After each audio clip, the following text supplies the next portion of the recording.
During this video segment, I want to show you the different ways that teachers can assign dates to their lessons. So I'm going to go to this school here, and the first way is to just simply assign dates at the individual lesson level. So if I go to my lessons database, and I'm going to go to my second grade science, and here's all my lessons that I have for second grade science. And if they were attached to dates, those dates would be listed right here, but there are none. Maybe it's the beginning or the end of the summer or beginning of the school year. And so these are lessons that I had from the previous year, but now I want to go in and I want to assign the dates for this upcoming school year. So one way to do that is to edit the individual lessons and simply come in here and enter the date that I'm going to be teaching that. So let's say that I'm going to teach that on Monday and Tuesday. So I can enter those two dates. And now if I click Save, notice that it has those two dates attached to this lesson, the Atlantic Ocean. A second way that you can attach dates to lessons is if you want to work with more than one lesson at a time. There's a link at the top here, or toward the top, that says Assign Dates to Lessons. What that will do is it will pull up all the lessons that are attached to this particular class section.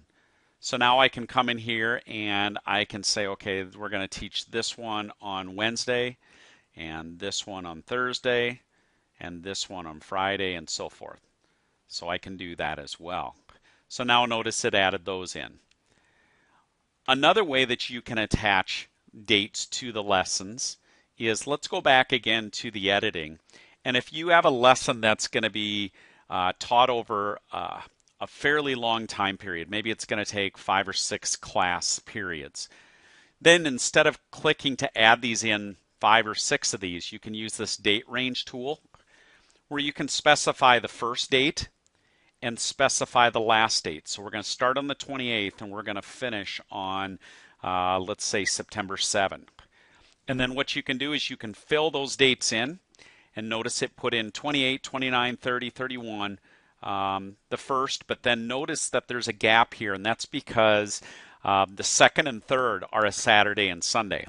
So when you use this feature, this fill-in date range, it'll actually leave out Saturdays and Sundays, your weekends, as well as any non-school days that you might have defined. So now notice those that lesson is attached to all those days. If you need to change any of these, you can edit by clicking on the pencil, or again, you could use this. This is a real nice quick way to edit. So maybe I realized, oops, I made a mistake. I didn't want to have all those days. It's only going to take 4 days. So that's a quick way that you can change things up, and click Submit.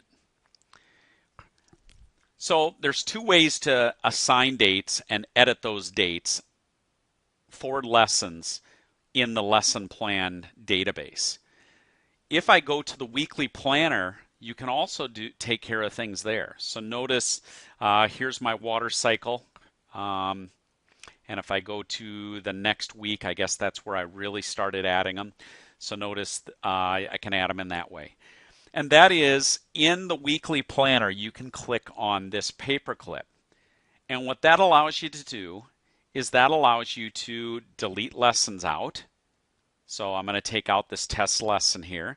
And here I would like to add in Pacific Ocean for Thursday. And I'd like to add in Pacific Ocean for Friday. And click Attach there. And now I can go back and now notice that it has those added in. So this is a really nice way to add lessons if you already have them all created. They're in your lessons database. And so now maybe it's the second or third year you're using this tool. Is just come in here, find your individual class sections, and you can just start typing the lesson in and add it in and so forth. I'm not going to add that one in.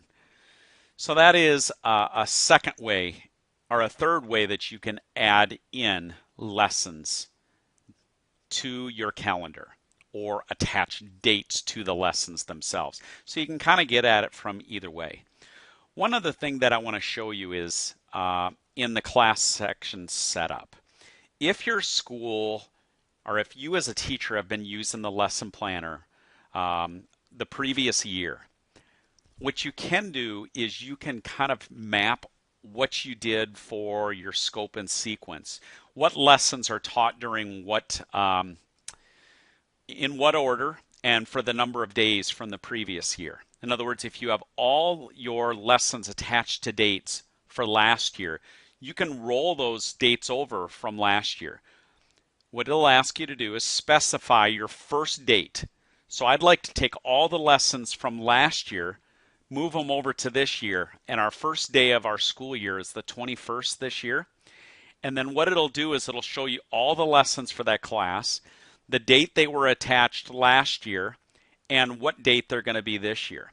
So you'll see that this first lesson here was taught 4 days in a row. So notice it's going to be taught 4 days here. And then the very next day this lesson was taught, and the next day this lesson was taught. Now notice here there was a gap, but that maybe was because there was a no school day in there, so it'll recognize that. So I can go ahead and click submit. And so now if I go to my weekly planner, I think I started next week, didn't I? So let's go to next week.